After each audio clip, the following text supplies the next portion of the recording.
Hello everyone, episode 8 की starting में हमें हुआंग को दिखाते हैं जो कि नामसुन को बचाने के लिए उसके पास निकल जाती है और दूसरी तरफ हमें हेसिक को भी दिखाते हैं जो उसके पास उसके ऑफिसर का कॉल आता है और वो उसे बताते हैं कि डोगो कंपनी के सर्वर को हैक करना काफी मुश्किल है। ये तो ऐसा हुआ जैसे कि कछुए के कवच के अंदर झांकना। और इसके बाद हमें नामसुन को दिखाते हैं जो कि अभी भी क्रैश मशीन के नीचे ही थी और सीहो लगातार उस मशीन का वेट बढ़ा रहा होता है। तभी नामसुन अपने पूरी पावर्स को यूज करती है और उस मशीन को फुल पावर से ऊपर धकेल देती है, बट वो मशीन जैसे ही नीचे आने वाली होती है नामसुन जंप करके ऊपर आ जाती है जिससे कि सीहो देखने लगता है। इसके बाद हमें हुआंग को दिखाते हैं जो कि गाड़ी को रोक देती है। तभी वहाँ पर दो बाइक राइडर आ जाते हैं जो कि हुआंग को देखकर पूछने लगते हैं कि तुम कौन से क्लब में हो और तुम जैसे औरतों को तो अपने हस्बैंड के पीछे बैठना चाहिए, ना कि खुद ही राइड करना चाहिए। और वो लोग हुआंग को एक कार्ड भी देते हैं। बोलकर वो लोग वहाँ से जाने लगते हैं तो हुआंग उन्हें रोक कर बोलती है कि अपना हेलमेट तो ले जाओ, बट जैसे ही वो लोग लेने आते हैं हुआंग तो उस हेलमेट को ही तोड़ने लगती है जिसे देखकर उन लोग के तो होश उड़ जाते हैं। हुआंग उनसे बोलती है कभी किसी औरत को परेशान भी मत करना और अगर तुमने ऐसा कुछ भी किया तो तुम जहाँ भी होगे मैं तुम्हें वहाँ पर ढूंढ लूंगी, इसलिए यही विश करना कि हम दोनों दोबारा ना मिले। वो वहाँ से चली जाती है और दूसरी तरफ हमें गिलजोंग को दिखाते हैं जिसे भी महसूस हो जाता है कि अब सब कुछ ठीक है और वो उठकर जल्दी से अपने मुंह में क्रीम लगाने लगती है क्योंकि वो रात में जुनही के साथ थी। तभी वहाँ पर जुनही भी आ जाता है। जुनही उससे बोलता है कि चलो हैंगओवर सूप पीते हैं। इसके बाद हमें हेसिक को दिखाते हैं जो कि योंगटक के घर में आया होता है। योंगटक हेसिक से बोलता है कि तुम्हें मेरी चिंता करने की कोई भी जरूरत नहीं है क्योंकि अब मैं बिल्कुल ठीक हूँ और अब मैं फिर से पानी पीने लगा हूँ, बट मुझे कुछ भी नहीं हुआ। बट यहाँ पर योंगटक झूठ बोल रहा था क्योंकि उसने दोबारा से ड्रग्स लिया था और उसने खूब सारा पानी भी पिया था और ये ड्रग्स उसके अंदर फिर से असर करने लगता है। इसके बाद हमें गिलजोंग और जुनही को दिखाते हैं जो कि हैंगओवर सूप पी रहे होते हैं। यहाँ पर गिलजोंग हुआंग के बारे में जुनही को बताती है कि जब हुआंग छोटी थी तो उसका पढ़ाई में बिल्कुल भी मन नहीं लगता था, तो मैंने उसे अपने शॉप में रख लिया और वो काम करने लगी थी, बट वो कैश काउंटर में बैठती थी, जिस पर जुनही हैरान होता है। तो गिलजोंग बताती है कि मुझे भी यही लगता था, बट उसे पैसे की भाषा ही समझ में आती है और उसने मेरी शॉप को काफी अच्छे से संभाला,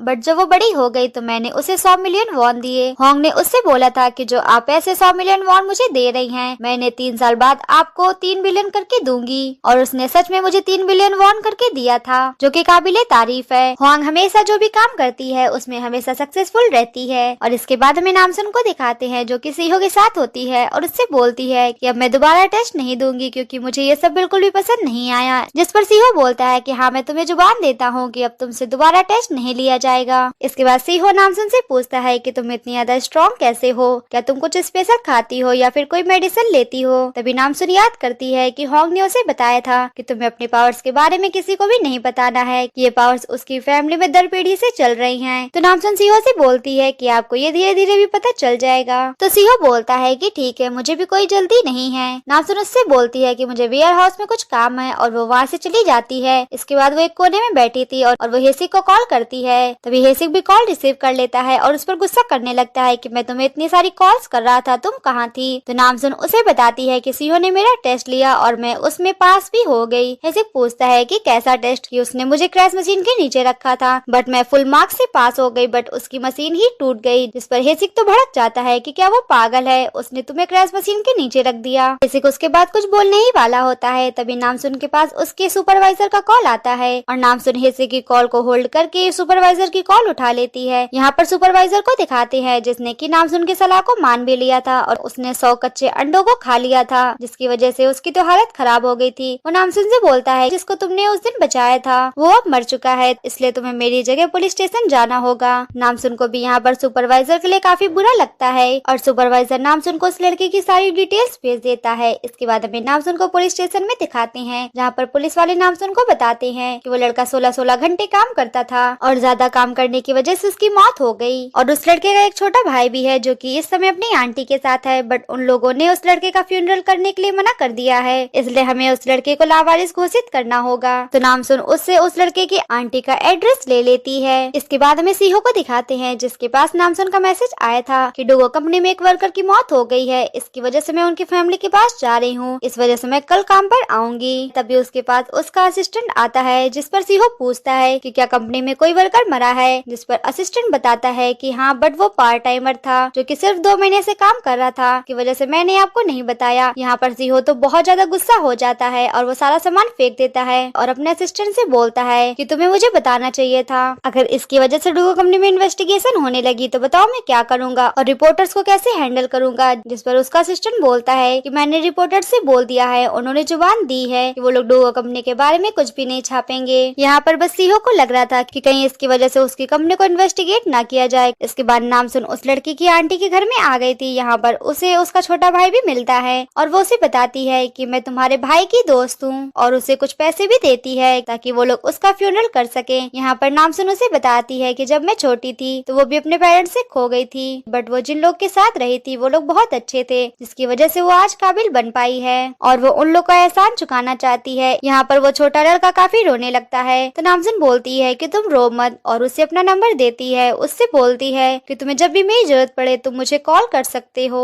इसके बाद हमें पुलिस स्टेशन में दिखाते हैं जहाँ पर हेसिक की टीम वाले उसी आदमी की जानकारी निकाल रहे होते हैं जिसकी वजह से जेल में वो गुंडे की मौत हुई थी और वो लोग बताते हैं कि ये सीहो का राइट हैंड है और इसका बैकग्राउंड बिल्कुल क्लियर है और वह हेरिटेज क्लब में काम करता है और उसकी इनकम 20 मिलियन वॉन है, बट किसी को ये नहीं पता कि आखिर वो कौन सा काम करता है। और वो लोग बताते हैं कि हेरिटेज क्लब में जो लोग भी मेंबर होते हैं वो लोग काफी अमीर होते हैं, जिसमें कि सीहो भी उन सब का मेंबर है। इसके बाद हेसिक बैठा होता है, तभी उसके पास नामसुन का मैसेज आता है और वो उसको शाम को मिलने के लिए बुलाती है। और इसके बाद में शाम को दिखाते हैं जहाँ पर हेसिक नामसुन के पास आया था और नामसुन तो यहाँ पर बहुत सारी ड्रिंक कर चुकी थी। हेसिक नामसुन से बोलता है कि तुम अब डूगो कंपनी में काम मत करो क्योंकि सीहो बहुत ज्यादा खतरनाक है और मैं नहीं चाहता कि तुम उसके आसपास रहो। जिस पर नामसुन बोलती है कि अब तो मैं काफी करीब आ चुकी हूँ इसलिए मैं पीछे नहीं हट सकती, तुम ये सब छोड़ो, मैं सब हैंडल कर लूंगी। और वो उसे बताती है कि हमारी कंपनी में एक वर्कर की मौत हो गई है। तो हेसिक बोलता है कि हाँ मुझे पता है, वो 16-16 घंटे काम करता था और वो एनर्जी ड्रिंक भी लेता था, शायद ज्यादा काम करने की वजह से उसकी मौत हुई है। तो नामसुन बोलती है कि मुझे लगा था कि कोरिया में सब लोग अमीर होंगे बट यहाँ तो काफी लोग गरीब हैं और काफी मुश्किल से अपनी लाइफ को जीते हैं, इसलिए अब मैं कोरिया को बदलूंगी, मैं इसे चेंज कर दूंगी। जिस पर हेसिक बोलता है कि हाँ मैं तुम्हारा साथ दूंगा। इसके बाद हेसिक नामसुन से बोलता है कि तुम्हारे गाल काफी रेड हो गए हैं, तुम काफी प्रिटी लग रही हो। जिस पर नामसुन बोलती है कि मंगोलिया के सारे लोग ऐसे ही होते हैं। तो फिर हेसिक बोलता है कि इसके लिए मुझे फिर मंगोलिया जाना होगा। तो नामसुन बोलती है कि जब मैं यहाँ पर हूँ तो तुम वहाँ पर क्यों जाओगे। ये सुनकर हेसिक स्माइल करने लगता है और नामसुन उससे 143 बोलती है, जिससे कि हेसिक को कुछ भी समझ में नहीं आता है, बट नामसुन लगातार 143 बोल रही थी और ये बोलते वो वहाँ से भागने लगती है, जिसके पीछे हेसिक भी भागता है बट नामसुन वहाँ पर नीचे गिर जाती है और नामसुन को चोट भी लग जाती है। तो फिर हेसिक उसे अपने पेट पर उठा लेता है। यहाँ पर नामसुन उससे बोलती है कि मेरा घोड़ा भी ऐसे ही मुझे लेकर जाता था। तो हेसिक बोलता है क्या तुम मुझे घोड़ा बोल रही हो।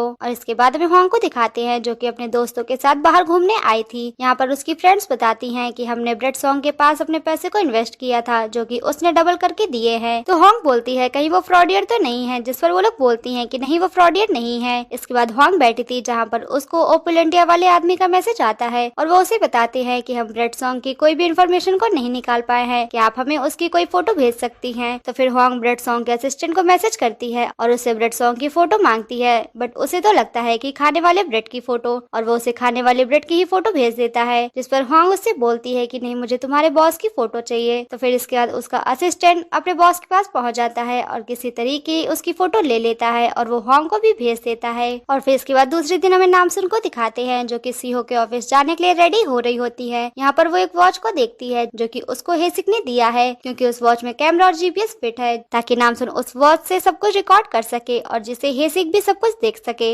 इसके बाद नामसुन सीहो के ऑफिस में आ गई थी जहाँ पर वो उन लोग की टीम ज्वाइन कर लेती है। तभी उसके पास सीहो का कॉल आता है और वो उसे ऑफिस में बुलाता है। यहाँ पर सीहो उसे क्लाइंट की लिस्ट दिखाता है और उसे बताता है कि ये सारे मेरे कोरिया के पार्टनर हैं और तुम्हें इनके नाम याद करने होंगे क्योंकि अब तुम्हारे इन लोगों से मुलाकात होती रहेगी। और नामसुन भी अपने हाथ को ऐसे रखती है जिससे कि वो सारी चीजें रिकॉर्ड हो जाती है जो कि हेसिक देख रहा था। यहाँ पर सीहो नामसुन से बोलता है कि तुम्हें अपने नाम को चेंज करना होगा, जिस पर नामसुन बोलती है कि हिलरी खान कैसा रहेगा। तो सीहो पूछता है कि इसका मतलब क्या है। तो नामसुन उसे बताती है कि मेरे डैड का नाम खान है और उसी को जोड़कर मैंने ये नाम बनाया है। तो ये सुनकर सीहो स्माइल करने लगता है और दूसरी तरफ हेसिक ये सब कुछ देख रहा था जो कि बहुत ज्यादा जेलस फील हो रहा था कि आखिर सीहो इसको देखकर इतनी स्माइल क्यों कर रहा है। और सीहो नामसुन से बोलता है कि तुम मुझे सर मत बुलाओ, तुम मुझे सीहो बोलो। जिस पर नामसुन बोलती है कि ठीक है और वो हंसने लगती है, जिसे देखकर सीहो भी स्माइल करने लगता है। तभी हेसिक का टीम मेंबर हेसिक से बोलता है कि हेरिटेज क्लब की मैडम की इन्फॉर्मेशन मिल गई है, चलो वहाँ पर चलते हैं। तो हेसिक और उसका मेंबर वहाँ से चले जाते हैं और वो लोग जल्दी वहाँ पर पहुँच जाते हैं और जहाँ पर हेसिक को वो किम भी मिल जाती है